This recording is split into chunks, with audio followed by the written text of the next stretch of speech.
and argued that Americans are being paid too much. He's talked about getting rid of the national minimum wage altogether. And now we know something else. We know he actually was rooting for the housing crash that cost 5 million families their homes and decimated the economy here in Nevada and parts of California and elsewhere. So I called him out about it. We found video. Couldn't exactly deny that. We posted it. So what did he say in response? He bragged about it. He said, and I quote, "This is the kind of thinking our country needs."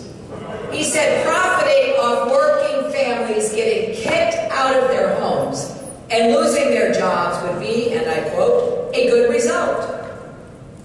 So now we know what a good result is to Donald Trump. He gets his, and you get hurt. He says this kind of behavior is okay because he's just a businessman. Our country is full of honorable men and women who run businesses and don't take pleasure in other people's misery. They're showing how you can do well and do good at the same time, but not Donald Trump. And that's not all. I hear every day from families who are afraid of what a Donald Trump presidency would mean for millions of immigrants living in America. A few months ago, here in Las Vegas, I met a 10-year-old girl named Carla Ortiz.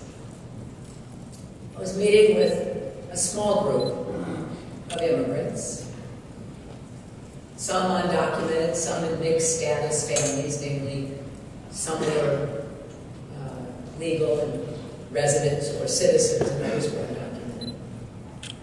Carla started to cry as she told me her parents had a letter of deportation and she was scared they would be taken away from her. Her parents were with her. They're both hardworking people working right here in Las Vegas. In a lot of ways, Carla's a typical bright fifth grader. She loves science and experiments and math and Charlotte's Web. But she leaves for school every day terrified that her mom and or dad won't be there when she gets home.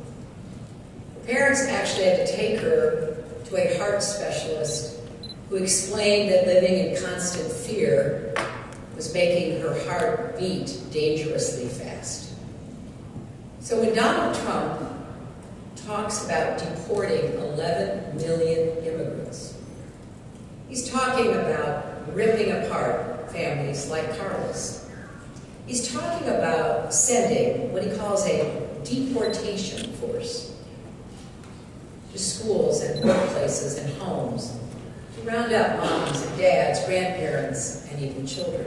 I want you to think about that deportation force for a minute, where we would have police, paramilitary, whatever this deportation force consists of, raiding homes and workplaces across America. We all know somebody who would be at risk of that, don't we? But we all would be at risk of what that would do to our values and who we are as a people.